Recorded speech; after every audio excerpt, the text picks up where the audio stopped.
Welcome to your safe space, the podcast your partner, friends, parents, whoever thinks it's dirty.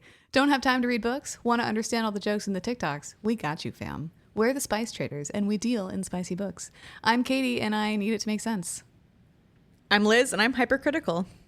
Before we get to today's episode, we want to encourage you to check out our Patreon, where we publish extra episodes every other week, as well as ad-free versions of our regular feed episodes. Also, any series we read past the first book, all that coverage is Patreon only, so think series like ACOTAR, Fourth Wing, Guild. Anyway, we really appreciate the support and encouragement to continue doing something we love and sharing it with you. Thanks in advance for checking that out. As always, we start this episode with 3 things. First is a generic trigger warning. You can find specific triggers for this book in our show notes, so please check those out. We also use foul language and talk a lot about sex. If you have sensitivity to either of those things, our podcast probably isn't for you. Second, our episodes talk about books, the whole book, nothing but the book, so help me goddess. If you don't want something spoiled, don't listen to this episode. And finally, we acknowledge that a good book can hit you at the wrong time. Our views discussed in our episodes are our opinion, and we don't want to diminish the work or the talents of the authors in our community. That said, we have some notes.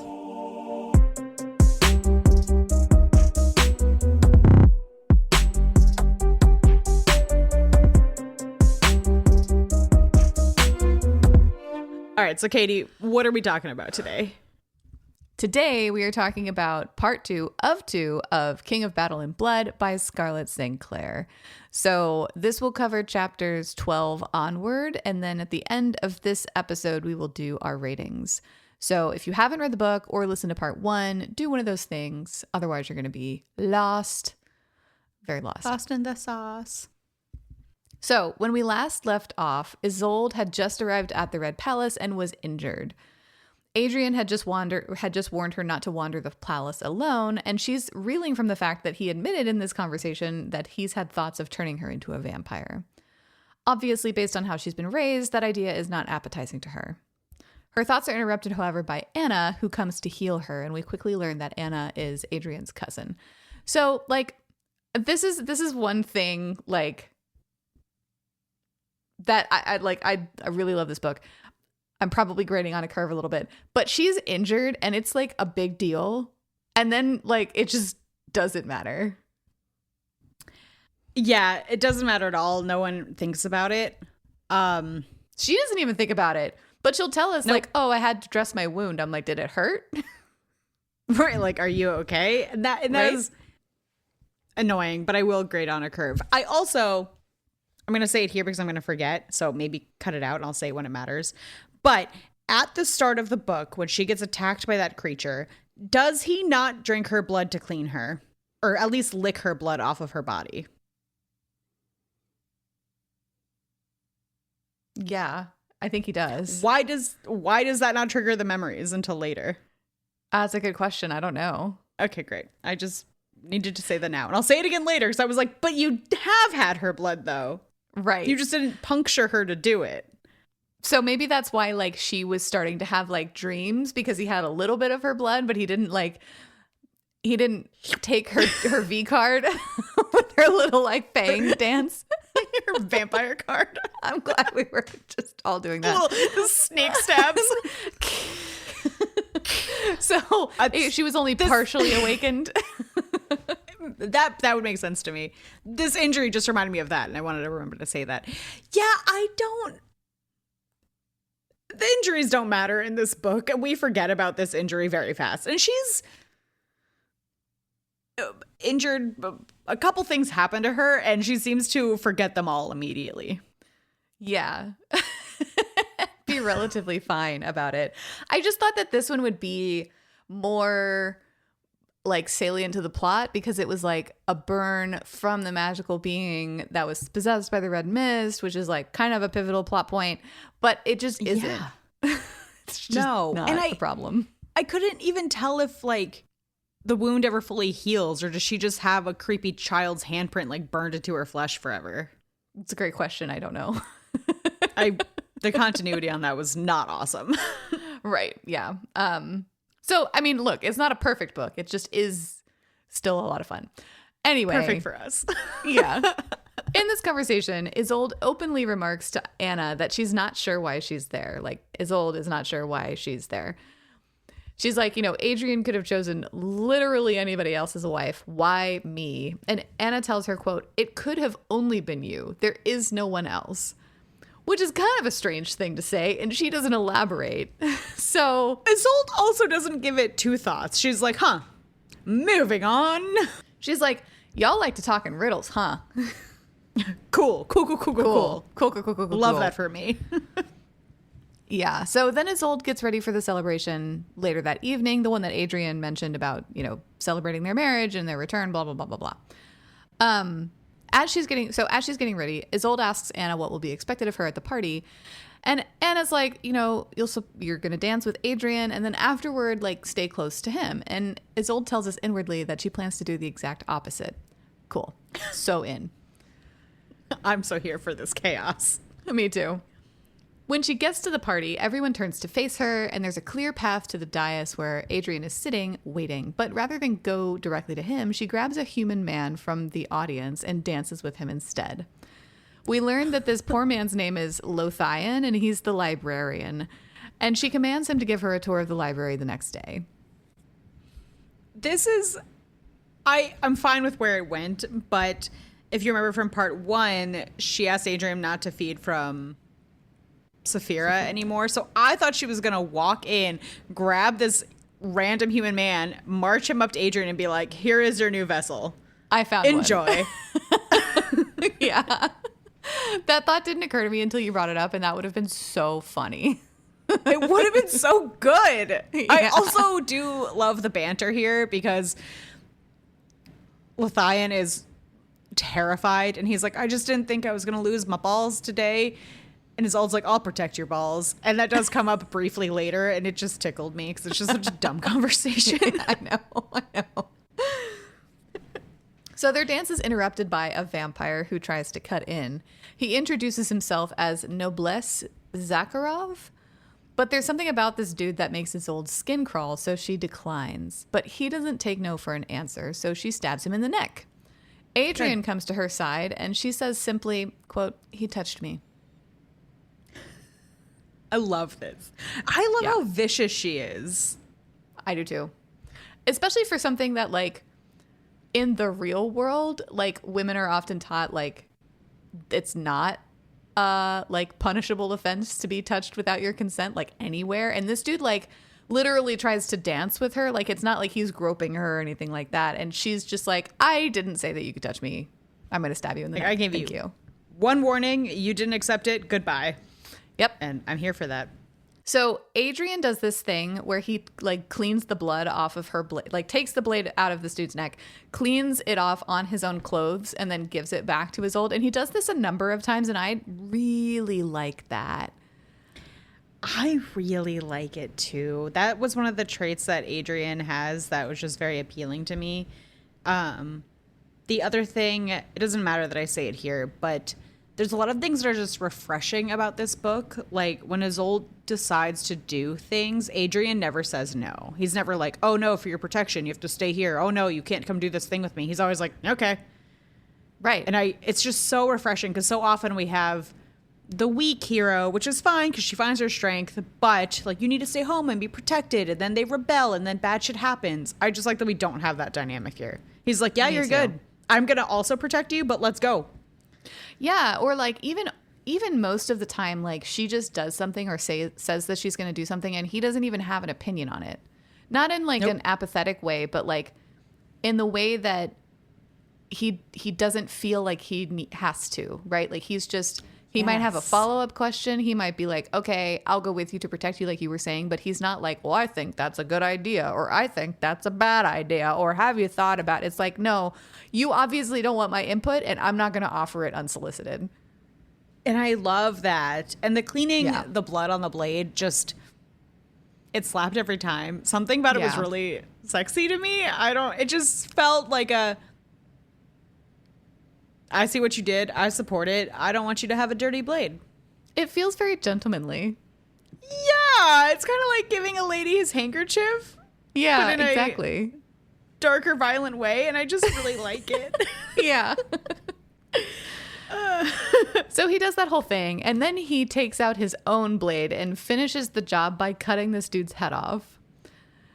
Afterwards, he announces to the crowd, quote, "Your queen is a warrior first, a noble second. I suggest you keep that in mind if you decide to place your fate in her hands. And if by chance she spares you, I will not." Oh, he has so many lines like that just give me some tingles. Oh, yeah. Oh, yeah. So then they dance while the body is being cleaned up. As they do, Adrian tells Isolde that he has ceased feeding from Saphira, and that pleases Isolde. They both admit to feeling some sense of primal possessiveness toward each other. But before they can talk about that further, their dance is interrupted by Noblesse Zakharov's daddy, who demands vengeance for the murder of his son. And this dude's name is Jeselak. Yeah, there are quite a few names in here that I just... Yep. Had the and did the thing. Yeah. Mm-hmm. Yeah. Jeselak is how I read it. And actually my brain made it, I switched the L and the S, so it was Jelsakak every time. And if I said anything at all, it was Jelsakak, and that was bad. Mine was Jelly Sack, so it was just Jelly Sacks. It's just... Yeah. Anyway, Jeselak is indignant that Adrian would risk his loyalty over a woman, and worse, a human woman at that. Adrian simply tells him that no one is irreplaceable, including Jeselak, and Jeselak, echoes that sentiment before leaving, taking his son with him, the body of his son. His headless son. Yeah. Whoops. Later in the party, Derek arrives and delivers Adrian a missive that details a failed coup against Isolde's father. No lives were lost, but it's clear that Isolde's people are restless, and so Isolde asks Adrian to send more of his men to help her father, and he readily agrees. Oh, I know. Later that night, Isolde takes a bath and falls asleep in the bath. She has a dream of her and Adrian when Adrian was much younger.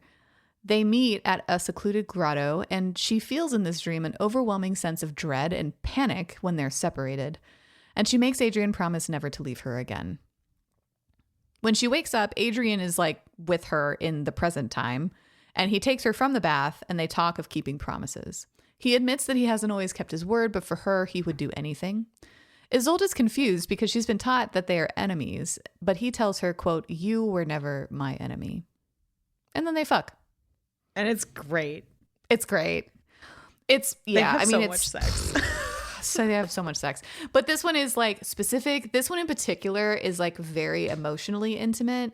And that actually in the middle of it spooks Isolde. And she tells us, quote, "We couldn't have this. We were enemies. We were supposed to be angry, our intimacy a fight, a battle won, or a body conquered. This was tenderness. This was sweet and lush and intense." And so she ends up asking Adrian to leave. He begs her to at least tell him that he didn't hurt her, but she won't give him that, and it drives a wedge between them as he leaves. Ugh. This made me so sad. And it's specifically triggered by him just saying her name in a tender way, and that is repeated later. And it got into the angsty enemies to lovers zone that I just always appreciate. Yeah, me too.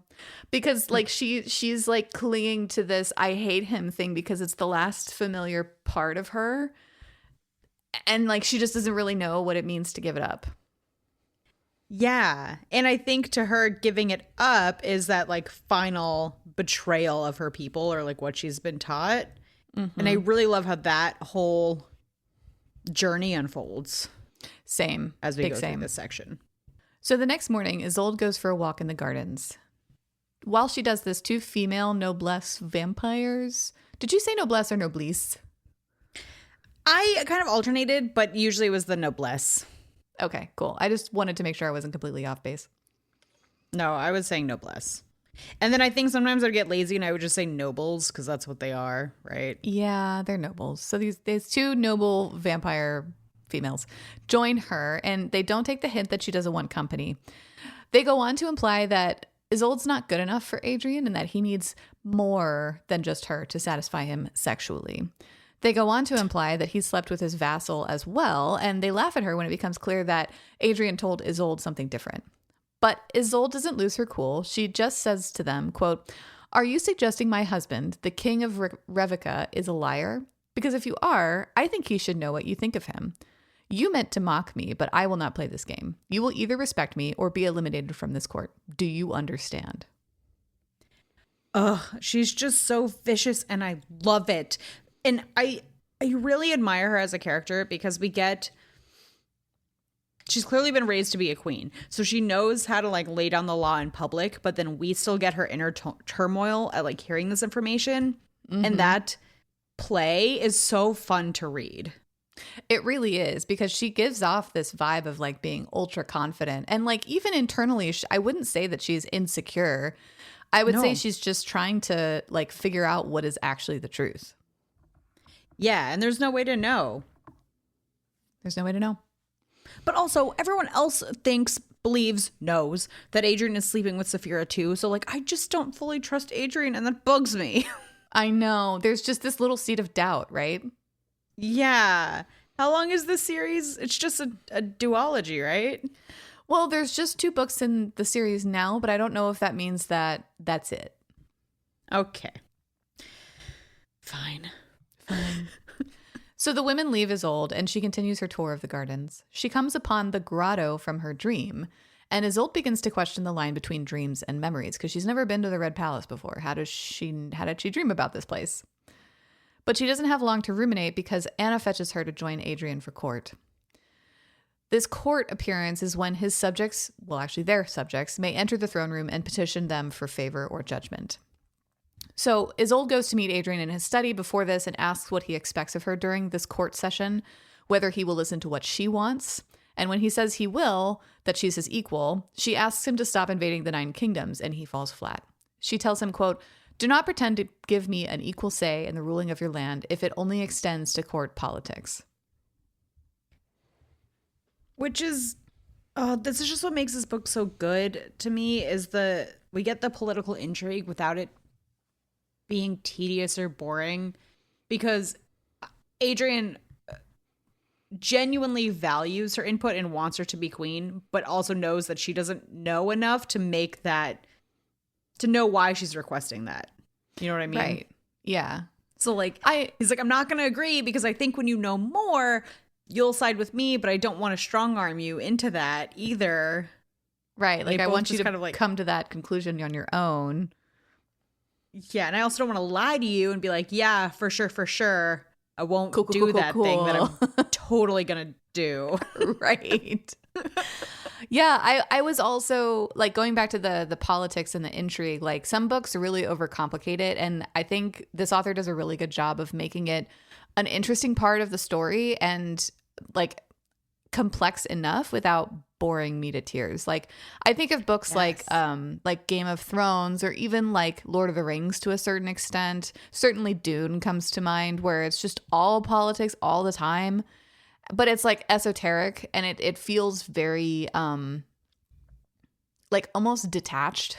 Like there's not real stakes or real people. That just kind of falls flat. But I think the politics in this context makes it very approachable. Yeah, it makes the world richer without making me bored. Yeah. So Adrian begs Isolde to give him time because what he offers her is truth. Their argument is tabled, though, because they must receive their audience. As they sit, they whisper fight about the women who approached Isolde in the garden, which I love them just going, well, you'll just have to tell me about that later. Like sitting down. Just casually in their thrones, like, we're going to talk about this later. This is not finished. We're not done here. But Adrian eventually whisper tells her, quote, "You will find within these walls many profess to know me. You must trust what you have come to know." And she just like deadpan says, "You're asking me to trust you." Awesome. And basically just like, no. Good talk. Shan't. I shan't. Shan't trust you. So their first petitioner is having trouble with beasts ravaging their crops. Adrian lays the responsibility of solving that problem at the feet of his noble who rules over that portion of his kingdom and commits to this petitioner to ensure that his noble does his job, because if this noble fails in this responsibility, Adrian will kill him. Check. I like that. Nice, I like that too. Death. The next petitioner is an older man with his daughter. He asks to be made immortal so that he can better manage his farm and provide for his family, and he offers his daughter as a concubine in exchange for that. Adrian tells the man that the information that he has suggests the man is not actually a pillar of society at all. During this exchange, Isolde watches the daughter, and it becomes clear to her that the daughter lives in fear, mortal fear, of her father. So Isolde asks her if she can sing, and when the daughter says yes, Isolde offers her the position of her mortal companion. So she has this girl, Vesna, sent to her rooms. When she's gone, Isolde walks up to Vesna's father and kills him for suggesting that his daughter be Adrian's concubine. Ruthless. Ruthless. And then she looks at the crowd. She's like, anybody else want to suggest that my husband take a concubine? No? Cool. No? Just so we're clear. Any takers? Just so we're clear. I'm not going to stand for that, especially children. Thank you. Yeah, because his daughter's like 16. Yeah. So the third and final petitioner that we see is a human named Jarog. And it turns out that he's the king of one of the 9 kingdoms that hasn't been conquered yet. He's come to surrender in exchange for being made immortal. He suggests that his kingdom would also be a convenient launching site for Adrian to conquer the islands that Isolde's mother hailed from. Both his attempt at negotiation and his suggestion that he invade the islands leaves Isolde and Adrian with bad tastes in their mouth, and they tell him to go back to his kingdom and go fuck your mother, await war. I love that. He's just like, I don't want anything you have for me. Go fuck yourself. Yeah, no thank you.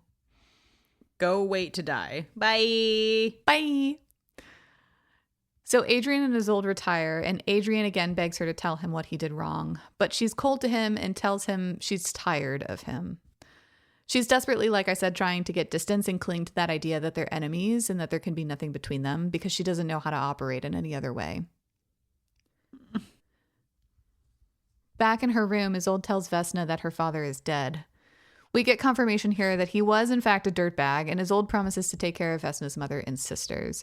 And so this is just kind of like a subplot for now. Like, Vesna's around for the rest of the book, but we're just not going to talk very much about her. Yeah, she's not really a pivotal character. She's just here. I do want to, in that on that note, this book. Okay, so there's a couple. I don't want to say cardinal sins. There's a couple things that this book does do that we usually hate, but it's just so good that it's okay. One of which is Isolde doesn't have any friends that aren't servants. Right. She kind of has, she develops friendships with people who work for Adrian and therefore work for her, like guards or Anna and things like that. But I do think we get information at the end, which we'll get to, that kind of makes that okay. Mm-hmm. But she has enough independent relationships with people that she doesn't feel like she's fully isolated, even though she doesn't have real friends. Yeah, I think that's well said, because I think I don't know how to put this. If I compare her to somebody like Feyre, right? Feyre's only positive influence was Rhysand's inner circle, right? Yeah. Which can turn the tables. But if I were to compare Feyre to Isolde, Isolde has positive influences outside of the staff that are loyal to Adrian, right? I would count Nadia and Killian as those people. They're all flawed even in their Vesna. own way. Yeah, even her father too. She has these independent relationships, like you said. And I think it also helps that she's just automatically a full step above in confidence. She's one older, like we mentioned. And so she has more of a maturity level where it's not quite so the thought processes are not as immature. Yes. And that's a really good point. I didn't even think about her age in that. And naturally she's isolated as a princess, so it's not her isolation doesn't stand out as being a problem. It's just right, exactly, something she was raised to deal with and deals with fine. Yeah. She doesn't need anybody. I don't need a nobody. No, she don't want a nobody. Yeah. So Adrian's absence starts to grate on Isolde. She dreams of him watching her masturbate and is disappointed when he's not physically there when she wakes up. I'm sure you would love to be. Right?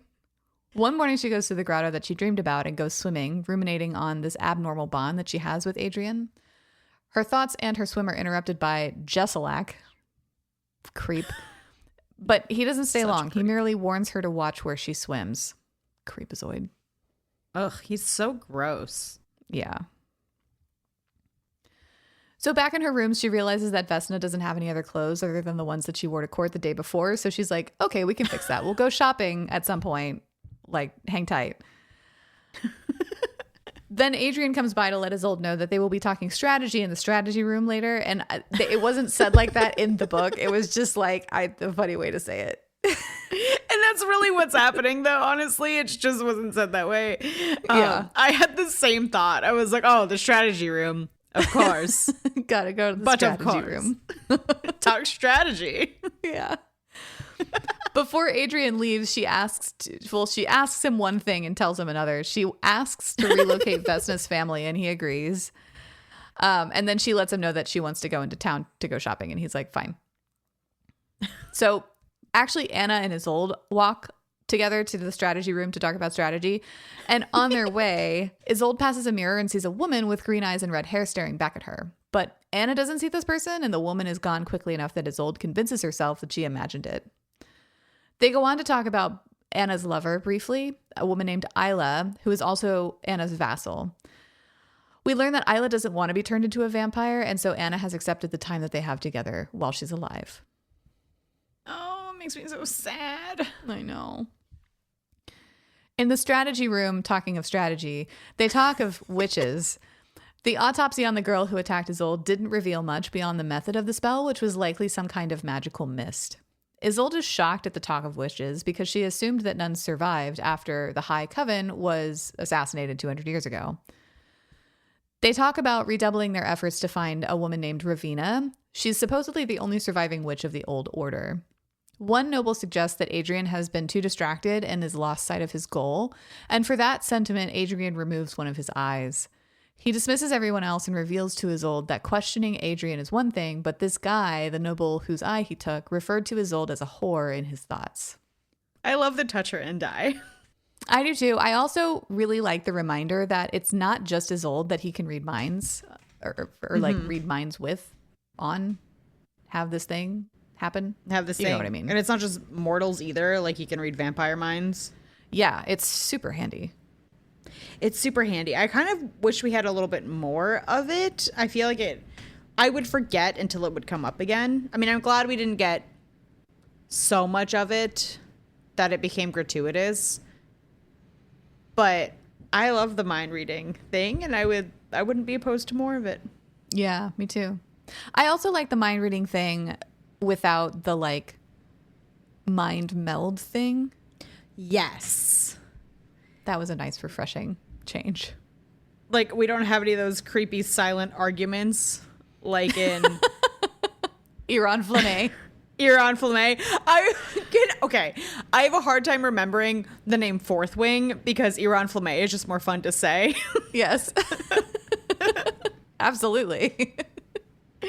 Yeah, and I'm glad we don't have that. I'd rather have the whisper conversations than just these weird silent, like, fights. So in this conversation, Isolde asks Adrian why he didn't mention Ravina to her as soon as he suspected that she was involved. And she correctly surmises that he was reluctant to do so because it would reveal more about his past than he wanted to share with Isolde. Adrian tells her the truth is that he suspects Ravina is after Isolde because she and she alone is Adrian's weakness.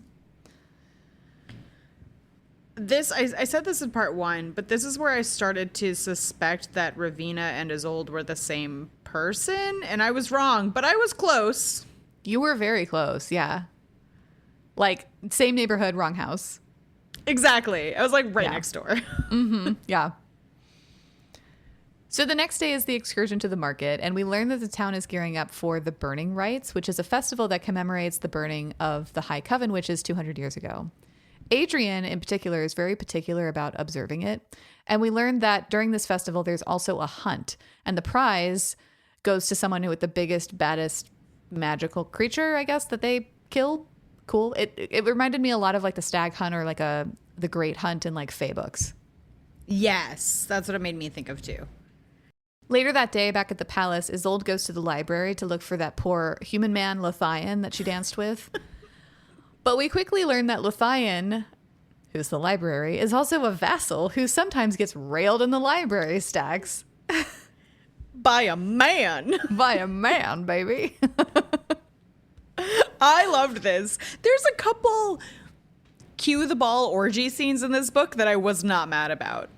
No, I wasn't mad about it either. I just wish, like, this was one of those books where I wish that we got a little bit more detail about the orgies that we were looking at. Yeah, because there seems to be a lot of orgies that, like, we don't really talk about why they happen. It's like or how often. It's like we have safe search on, right? And it's just like a blurred image with the word orgy on top of it in the corner. Yeah, and you'll get little snippets of, like, this is not an orgy, but of Lothian getting railed, absolutely railed. Yeah. And then we just sort of move on. Right. And that's another thing that, like, Isolde doesn't ask the question, and I think if I were queen of a new kingdom, I'd be like, is this common? Should I?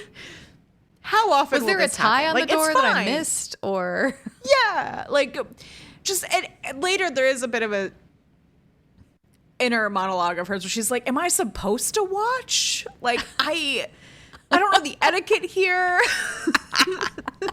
Yeah. Yeah, very different folks, different strokes, but she takes it in stride. So she's not. She comes upon these people and she's like, okay, I'm not going to interrupt. So she just walks around the library on her own. And when she does this, she discovers the book of D's nuts. Sorry. Okay, I'm so glad you said that. I was just about to say that because that's all I can think every time. The book of D's nuts. I'm so glad it's not just me. No. Oh my God, you just beat me to it. Like, I was prepared. My mouth was opening as you said it. Because it's either the book of D's nuts or it's the book of dis, like I made dis. I made dis, and that was the other thought I had, which isn't better. No. I made dis. I made dis. Yeah. It's the book of D's nuts. A book of D's nuts. Anyway, it's D-I-S. So say it how you want to. I'm going to say D's nuts. So you're welcome. D's nuts. Book of D's nuts.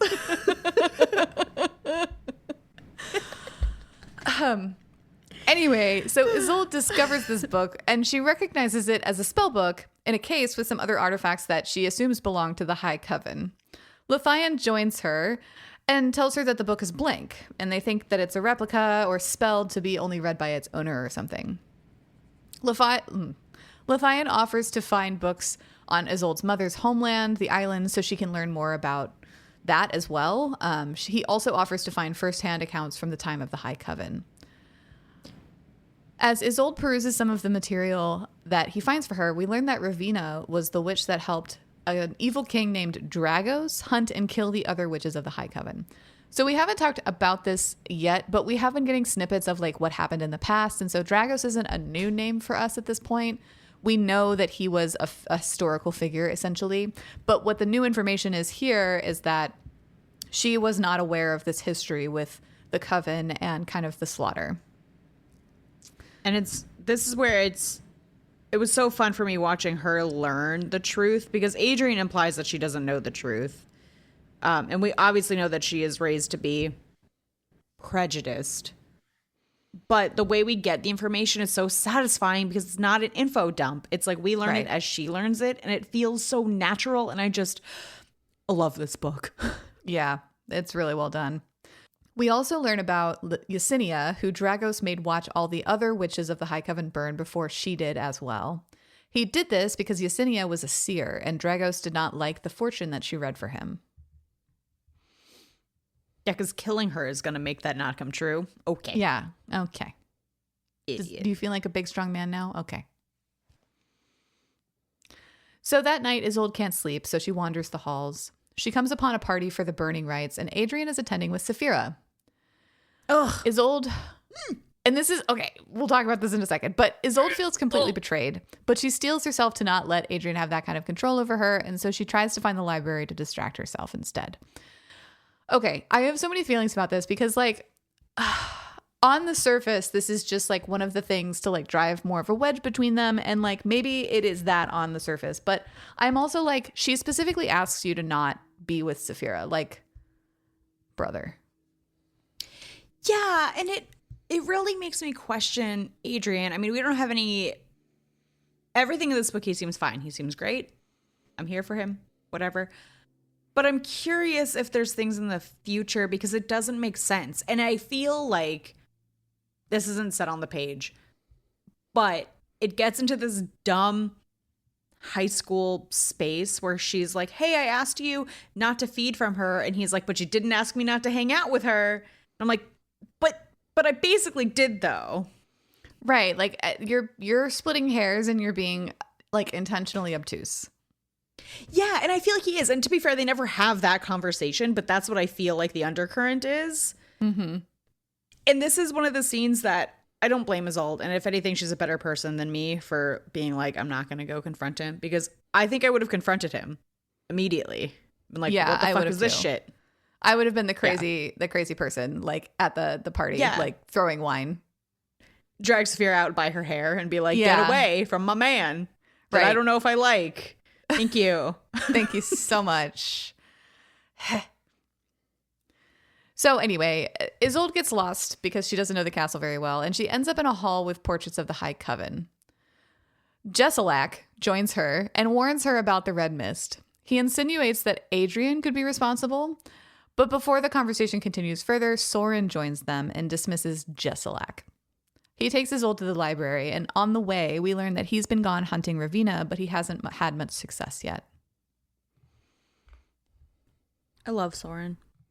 I really like Soren, little soft boy. Yeah, little soft boy.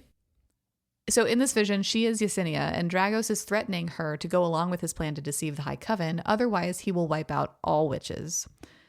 Isolde is reeling from this experience and remarks inwardly, quote, I questioned just how much knowledge I wanted about the past because it was turning out that I knew nothing about the world I lived in, and I was angry.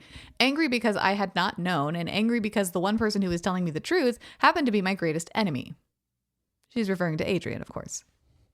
Of course. But starting to question how you're raised.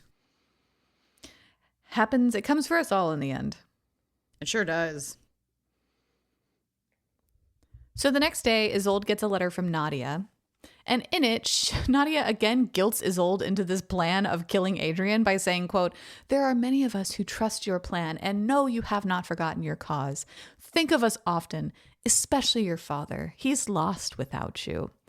And like, Nadia is such a toxic person because I'm like, bitch, what do you want me to do about that? Like, my father is a full-ass adult. Can we hold him capable of dealing with his own fucking emotions? Also, we all agreed that saving your ass required me to marry this person, and so now I'm with my new husband. Can you get off my dick, please?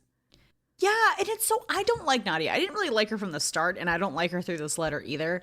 Because it's like, we all trust in your plan. Like, bitch, this isn't my plan was never to kill him. Also, right. I tried. Also, I am protecting you. You guys get your own shit together.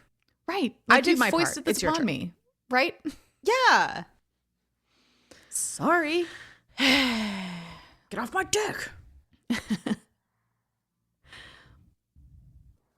Isolde tells us inwardly, quote, this was the first time I let myself acknowledge it wasn't with the intention of defeat. I wanted to know Adrian, which seemed even more ridiculous given what Jesselac had suggested last night. But what she's saying is like, yeah, I'm gonna continue on with this plan, but like, I'm not trying to kill my husband because of it. No, I'm trying to figure out if he has a weakness that I can use to keep all the humans safe. Right. My plan isn't murder, though. Not of him. Lots of other people, sure. So she decides to redouble her efforts to learn more about Adrian. That night is the hunt, and she and Adrian ride together. But they encounter a terrible beast that they aren't expecting, which is an Alp. They gave us a description of this in the beginning. I just forget what it looks like. Yeah, there's a lot of creatures in this book, like bordering on too many, but I thought they were fascinating, so it didn't bother me. Mm-hmm. Adrian tells Isolde to take the horse and go back to the castle, But on the way, she's thrown from the horse and it bolts. When she gathers herself, she finds that she's not alone. That woman with green eyes is there, and she correctly surmises that this is Ravina. Ravina seems to know a lot about Isolde. She tells her, quote, I know a lot about you, Isi. Tell me how conflicted you are between the love you have for your father and the love you have for Adrian. Yeah. And she's like, I don't love Adrian. Okay. Okay, girl. Okay. You tell yourself that. So we had learned before that Ravina uses portal magic, and so she uses a portal to leave Isolde alone in the woods. And soon after, Isolde realizes that she's not alone again, but she's with one of Adrian's nobles. But he's been influenced by the red mist, and he attacks her. She tries to fight back, but he's obviously stronger and faster, and throws her bodily against a tree. Fortunately, Soren comes to her rescue, and we learn in this moment that he can transform into a falcon, which is really fucking handy. So handy. But because of her injuries, she passes out and has another vision. This time, she's in a dungeon, and Adrian is there too, beaten and bloody. She calls his name, and he soothes her by saying, quote, I know, my sweet, you cannot help who you are, and I cannot help who I love. This scene tripped me up. I think this is when I texted you of like, wow, this is how you do dream scenes. Dream scenes. Whatever. Dream scene.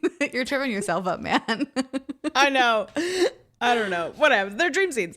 This is how you do dream sequences, because when she, quote unquote, wakes up in this dream, I didn't think it was a dream, and my brain went to like Soren's a traitor and they're both actually imprisoned like in current time. Yeah. And I was having capital F feelings about that, like, and then it's a dream. A memory. And it was just, it was so well done. And I was like, this is how you do it. This is how you do a dream sequence. This is what I want from a dream sequence. I felt the exact same way. I was like shook when she woke up and she was in prison. I was like, oh, this is not what I expected to come. And then like it was a dream and I was like, oh, this is also not what I expected. Yes, but I was shooketh. Like, yeah. I went down the whole spiral of like Soren is evil. They're all against them. Now we have to do this whole break out of prison thing. And now like Adrian is wounded somehow, even though he's the strongest of them all. I was stressed. Yeah. I was like, who the fuck took down Adrian? Like, yeah. how? And to put him into jail. Right. Anyway, so like we've alluded, Isolde jolts awake and it's a dream. But when she's awake, she realizes that she's healed from her attack in the woods, but alone. As she goes to leave her room, she runs into Lothian, and he tells her that he couldn't locate much about her mother's people because what he's learned is that they're enslaved. Every single one of them by King Jarog. Oops. Irate and convinced that Adrian already knew this, Isolde storms into Adrian's room, but only finds a naked Saphira in his bed instead. Saphira tells her that she's warmed Adrian's bed for the past 3 nights. Isolde tells her, quote, you grossly underestimate me, Saphira. Worse, though, is that you have made Adrian into something he isn't, a god. So she goes into Adrian's strategy room and dismisses his counsel. Once alone, Adrian confirms that he knew that her mother's people were enslaved and tells her that their freedom is on the list but not a priority. He tells her that everything they must do must be strategic in order to be successful. Isolde is still fuming and tells him about her encounter with Saphira, and that prompts him to have Saphira imprisoned for every night that she claimed to be sleeping with him. But this is when I'm like, okay, but you didn't actually deny what she said. Exactly. Like, I think it's implied that Adrian is trying to deny that they have not slept together in the past 3 nights, but not that they have never slept together. Because as I said in the debrief, Saphira clearly thinks that this is a possibility and continues to keep trying it and talking about it. And the fact that Adrian hasn't denied it and doesn't mete out what I think is an appropriate punishment. Like, okay, some random noblesse called Isolde a whore in his head, in his private thoughts, and got decapitated or got his eye taken out. This bitch is naked in your bed and she just gets to go hang out in the dungeon for 3 days. Right. Like actively antagonistic to your wifey. And that's the punishment you mete out? Okay. That's a choice. Yeah. I just don't buy it. And I don't know why you're acting all high and mighty with Saphira when you're clearly not willing to like actually get rid of her. Like, I think when Isolde told you, I don't want you to feed from her anymore, it encompassed, I don't want you to like be with her anymore. And you're still just taking her to parties.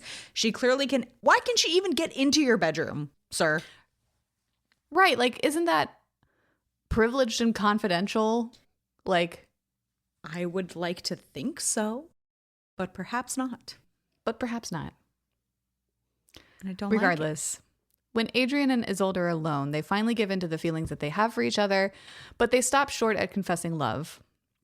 They have sex. And in the post-coital, Isolde tells Adrian that she saw Ravina in the woods and asks him what he took from her to make her so intent on revenge.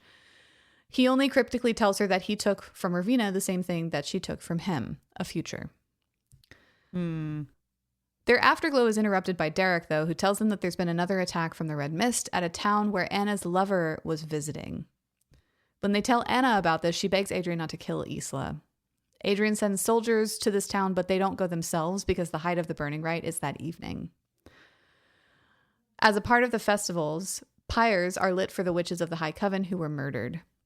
Adrian takes Isolde to the roof of the castle to show her the pyres burning down below and tells her, quote, "You asked before what motivates me to conquer the world. It's this. 200 years ago on this night, I lost everything." Oh. But he doesn't say what everything is. I know, we but know, it's just so romantic. I started to guess it. It's so romantic. And I like again, this goes back to like the learning of the information and breaking down Isolde's prejudices of like, he clearly cares a lot about the witches and that they were not inherently evil or bad and that this was an unfair thing that happened to a group of women and we should acknowledge that and mourn it. Yeah, all of the above. All of the above. And I just love it. So after this, they go to a feast, and at this feast, Isolde is poisoned. Oops. Oops. I super thought Saphira had her poisoned.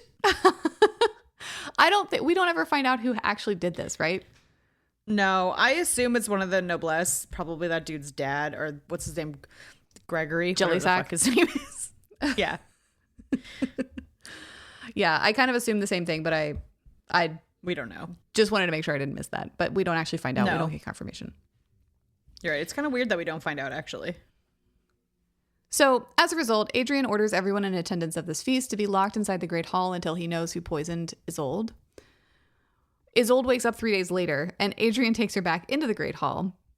During this audience, he warns everyone in the room, who, by the way, hasn't been let out, so it smells like shit and piss and body odor.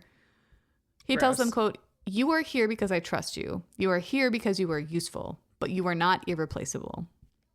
He then beheads one of his council members, and Isolde reconsiders whether Adrian is a god or not. Sure seems pretty godlike to me in this moment. Yeah, dude. He's dropping nobles like flies, though. I know, which is kind of...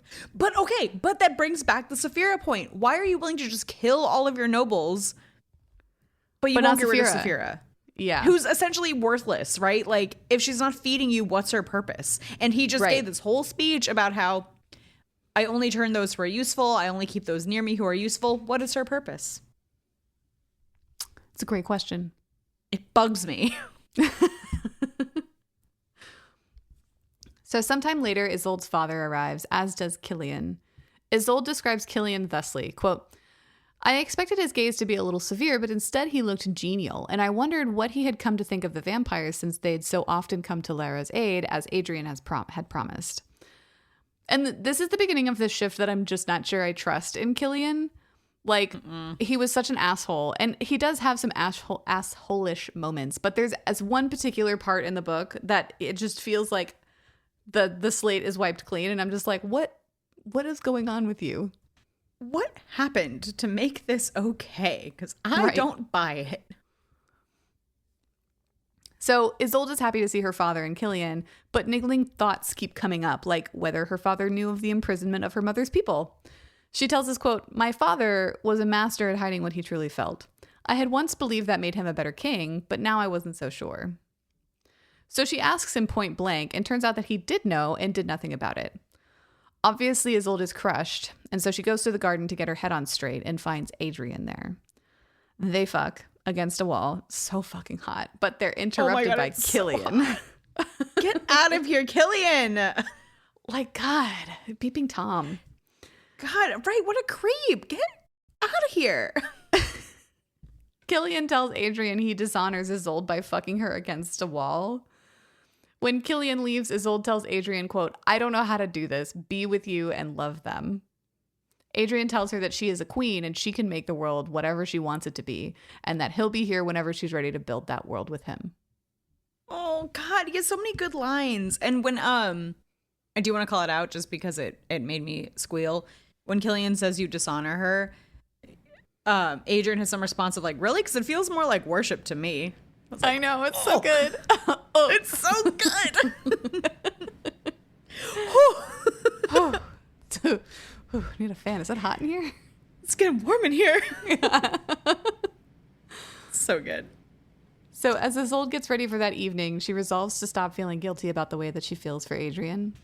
She thinks about how happy she had once been with just her father, but tells us, quote, "I had been happy. Now I was confused and a little angry. He had been my world, and there had been nothing beyond that. Now that was not so. Now I had Adrian, and soon I would have a whole nation." Yeah, girl. Her thoughts turn to a book that she'd taken from the library, and when she reads it, she comes to understand that it's Yesenia's journal. Beyond that, she learns that Yesenia and Adrian were in love. Even more, it seems that they meant the world to each other, and it suddenly becomes clear to her why Adrian is so devoutly observant of the burning rites. But she can't help but wonder what that means for her, and is even more confused why Adrian chose her, let alone another wife at all. I was a little frustrated with her response, her emotional response to finding out that, like, Adrian loved Yesenia. It felt, I don't know, a little immature. And to be fair, I'm saying that fully as like a third party and fully acknowledging that if I were in her shoes, I would probably feel the same way. But this dude is over 200 years old. He's had, like, it's okay. If we took this in mortal time, your spouse has had people before you. Like, it doesn't negate how he feels for you. And I just felt like she takes it to such an extreme of like, well, I can do this by myself. And I'm like, but it doesn't mean he doesn't love you. And then we'll get the conclusion later where none of it really matters. But even if Yesenia was like her own real person, girl, who cares? Like, let him mourn his dead ex-wife or whatever. Like, that's okay. It's okay. Yeah.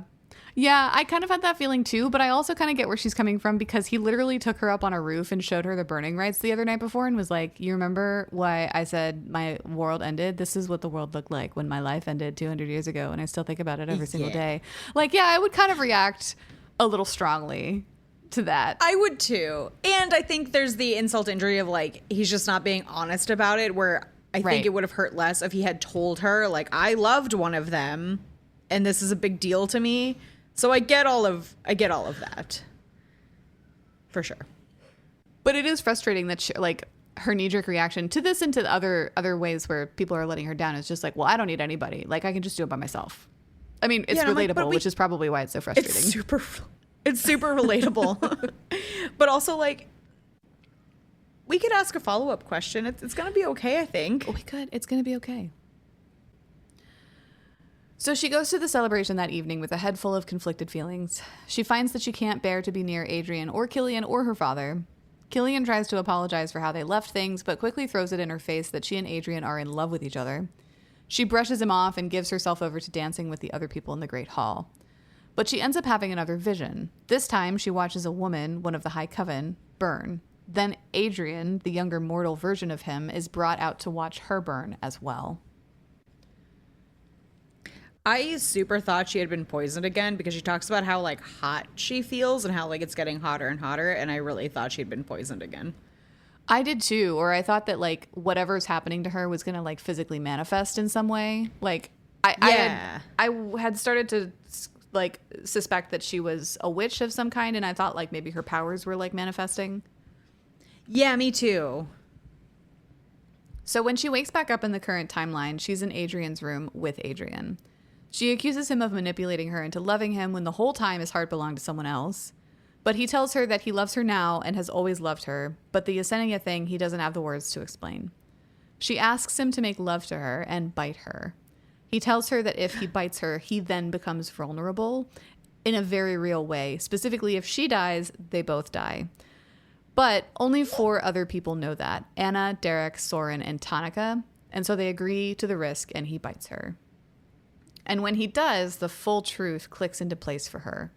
She is the reincarnation of Yesenia.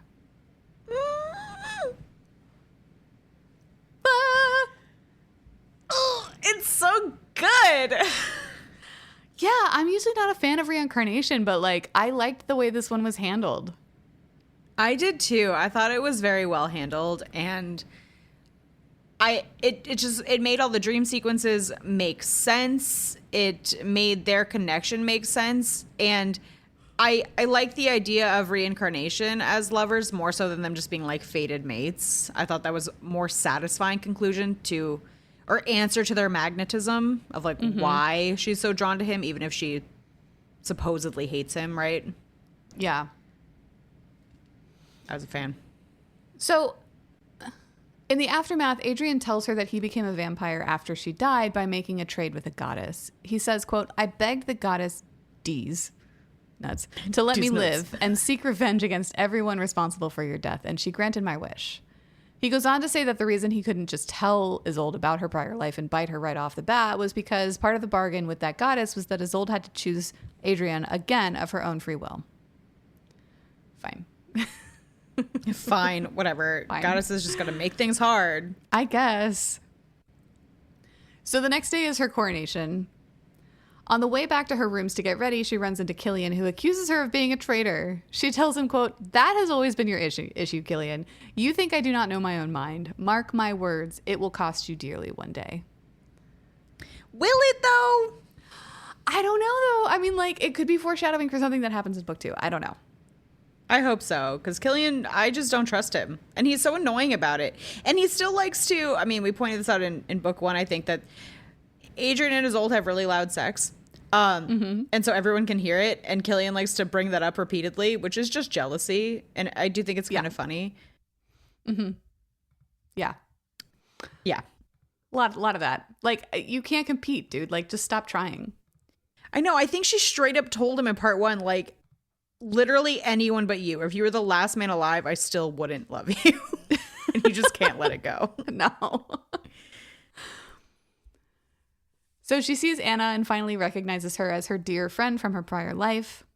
She tells us that with all of this knowledge of who she actually is, quote, "I was ready to be queen. I was ready to conquer." So did Anna know who she was the whole time? Yes, right? I think so. Yeah, I think all of Adrian's inner circle did. Oh, okay.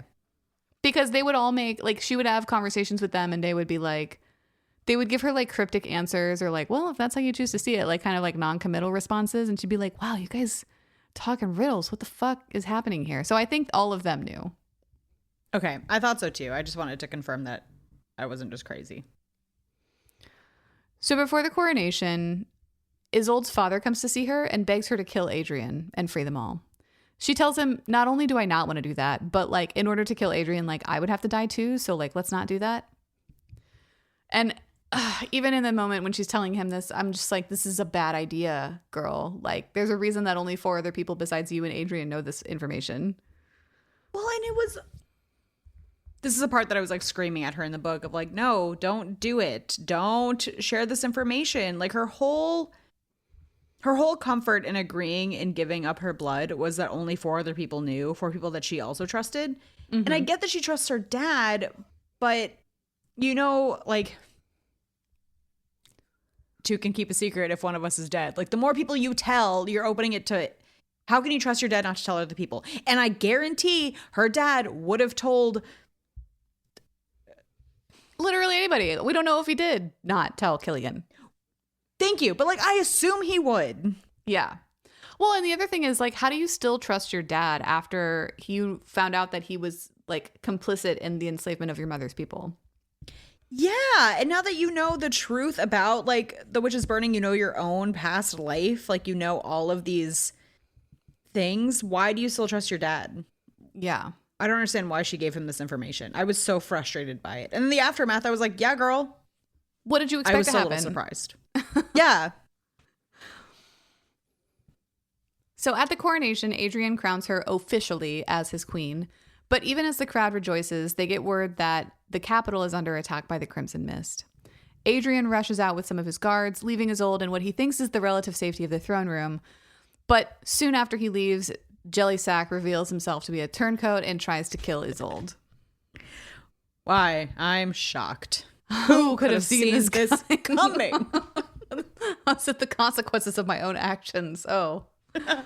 Oh, dear. Before he gets very far, though, they're interrupted by Isla, Anna's love, coming bursting through the doors.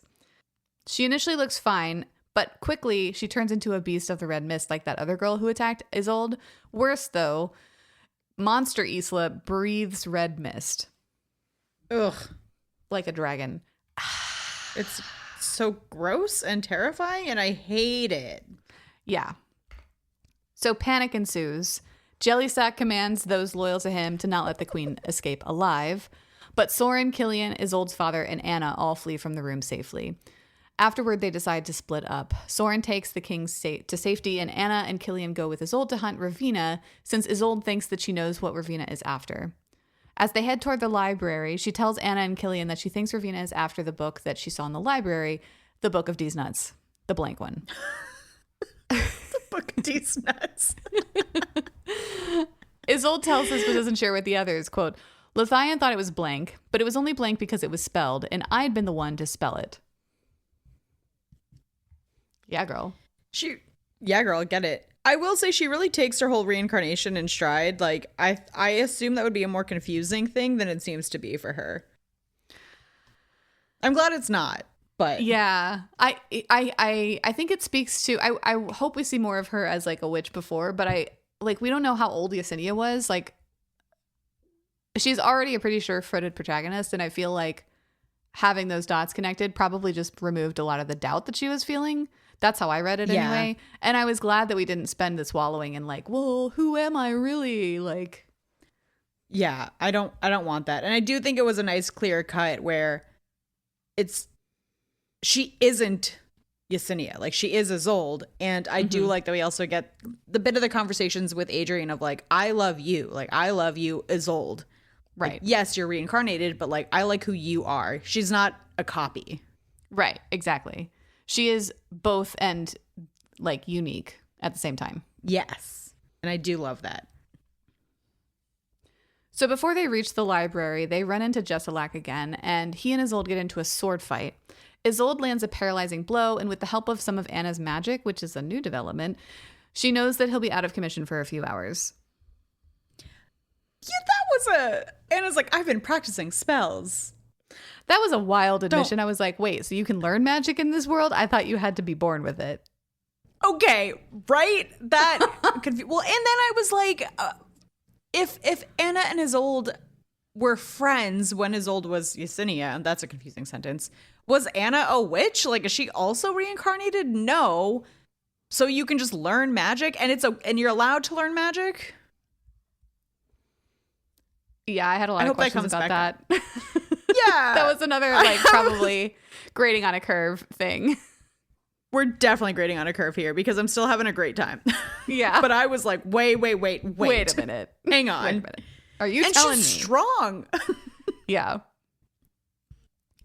So they get to the library just in time to see Ravina grabbing the Book of These Nuts. Then she uses portal magic to disappear. They run to where they think Soren would have taken Isolde's father, but are split again by the mist. So they like have to go in two different directions. Killian takes Anna to safety while Isolde continues alone. She climbs a winding staircase in relative darkness, but when she reaches the top, someone pushes her back down and she lands hard in a hall of mirrors. When she comes to and gets her bearings at the bottom of the stairs, her father is standing above her, determined to kill her in order to rid the world of Adrian. Isolde begs him not to do this, but it's clear that her father has made his mind up. She tells us, quote, I did not want to die a hero. I wanted to live as a conqueror. And so she kills her father rather than let him kill her. Ugh. So I was surprised that her father was the one to try to kill her. I definitely thought that was going to come out in a different way. I thought it was going to be Killian. I definitely thought it was going to be Killian, like via her father. Like her father would know, but Killian would be the one to try and deal a killing blow. So I was surprised. And then I was double surprised that she killed her own dad. I was like, oh. Yeah, that was pretty metal. Like, and she was metal. conflicted. She really didn't want to do it, but she didn't hesitate. No, she didn't hesitate, which I really like. The other thing that I just kind of laughed at is, I think it's in this conversation. It might have been in an earlier conversation with her dad. But he says something like, oh, if you just wanted to be queen, like if you just want to rule, like I'll abdicate my throne. And it's like, A, I already was going to be queen of Lara. B, you've surrendered. Like you are just king in like status. You're not really king. Like I am queen. Yeah. Like you abdicating your throne means literally nothing to me right now. Right. Like, thanks for the nothing Father. gift. Yeah. I was like, what are you talking about? Right. This is also, I meant to say it earlier, but this is also one of the places where Killian, I think, just turns into a different person, because like when they are initially out of the throne room and they're like splitting up, and Isolde's like, I have to go after Ravina, and is like, I'll go with you, and Killian's like, yeah, me too, and Isolde has this moment of like, really, queen? And he's like, you're my princess, and like he's just on team Isolde now after being a dick for most of the book. Well, and then even when they like have to split again and he goes and like protects Anna, that seemed out of character, like for him to even protect a vampire. Right. Yeah. So I was like, I don't trust this. I don't buy this. Killian. I don't buy what you're selling. But we don't get confirmation of that either way in this book. So we'll stay tuned for book 2. So Isolde kills her father, and Ravina is there to see it, taunting Isolde from one of the mirrors around her. Isolde accuses Ravina of also being a kinslayer when she betrayed the other witches of the High Coven. Isolde tells us, quote, I recalled caring for Ravina, but she sought power beyond the rules of High Coven, and it wasn't until she tried to use it that she was exiled and a curse put upon her own magic. And this curse is why the red mist doesn't work as Ravina intends it to all the time. So they have this back and forth, and Isolde keeps Ravina talking so she can suss out which of the mirrors is actually a portal to Ravina. Once she finds it, she throws one of her knives into it, striking Ravina in the chest. I don't think this is a mortal wound, but it distracts Ravina enough that the red mist immediately dissipates. When I was reading this the first time, like in the scene, I read it as a mortal wound. I was like, cool, check that block. Ravina is dead. And then in the wrap up, they're like, we got to find Ravina and kill her. I'm like, did you not already do that? Okay. I know. Cool. And I was a little disappointed. I was like, okay. I mean, I guess if she's the villain, we have to continue, but why did that not kill her? Why is she still alive? My one concern is that this turns into a serpent and dove situation where we're just fighting the same foe over and over again. The same witch over and over again? Literally. But we'll see. So in the aftermath of the attack, Adrian holds Isolde while she grieves the betrayal and loss of her father. In this conversation, she tells Adrian the worst news of all. Ravina knew that once Adrian drank from Isolde, that he would be vulnerable, which they take to mean that one of the 4 people around them who knew, Soren, Anna, Tanaka, or Darroch, one of them is a traitor. I didn't jump to that conclusion. I also didn't jump to that conclusion because Ravina has portal magic, so she could have seen them without them knowing that. Yeah, like the blood sharing thing. I was like, you already told us that she travels through mirrors. She could have just watched that whole conversation and like recently learned that. Or at any point could have learned that through being a creepy spy. But there's also this conversation that they have a couple of times about the goddesses of this world being like actual, like tangible people, right? Like, and Adrian in particular talks about how he's the instrument of the goddess of Dis or something like that. And so my thought is like, maybe one of the goddesses told her. Yeah, that's valid. Because he describes his relationship with the goddess of Dis as kind of being antagonistic, but there's nothing that she can do about it because like they're tied to each other. And I'm like, well, that gives her motivation to try to get rid of him. Exactly. And it sounds like the bargain was already kind of intended to be a way to get rid of him, like on Dis and the goddesses. Right. So I don't really think that there's a spy amongst them at all. I think that was kind of a strange conclusion, at least without thinking about any other options. Yeah, I think it would be weird. I mean, I could see it definitely being like okay, you got to confirm that there's not a traitor, but like there are other options. Exactly. So the last scene we see is Isolde and the others watching the funeral pyre of her father. She tells us, quote, "Few joined us for the burning. Anna and Killian stood on my left and Adrian on my right. Beside him were Derek and Soren, and behind them Isaac and Miha. Tanika and the remainder of the nobles were scattered about. I tried not to look at them with mistrust, tried not to think that one among 4 of Adrian's closest friends was a traitor, and yet I could not let the knowledge fall to the back of my mind. We had a traitor." As the last embers of the pyre subside, Isolde tells us that she remembered why she'd written the Book of Dees at all. She says, quote, "It was a book of spells. It was a book of dark magic. The kind High Coven had outlawed. The kind that could raise the dead." Ooh. That, dear listeners, is where the book ends. Which I am so excited to get into kind of this like necromancy plot. Hell yeah. I mean, what a way to end the book. And so like like full disclosure, I did start reading book 2. I just didn't get very far. So I'm excited to jump into that next year. I'm really excited to jump into next year. I do want to schedule a planning day sometime soon because I am stoked. Yeah, I definitely got to do a planning day at some point, but we'll figure that out in a second. Problem. In the interim, let's get into our ratings, girl.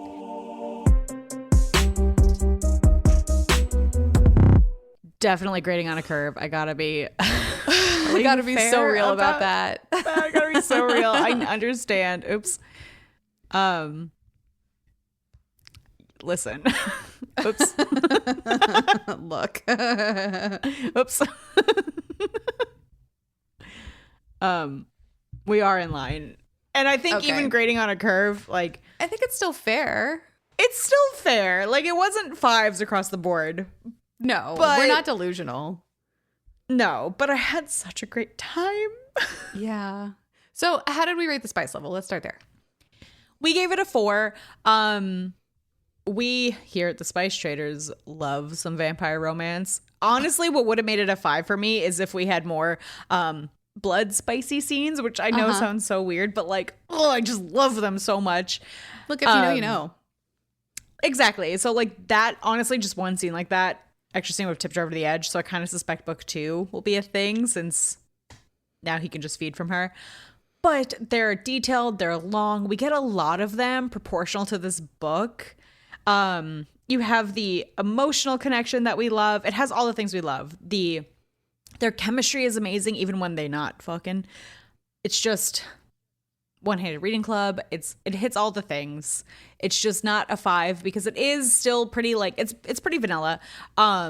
Even though he's a vampire, and that's just because they don't exchange blood until the very end. And when they do exchange blood, there's like other plot things happening, so it's not a sexy scene.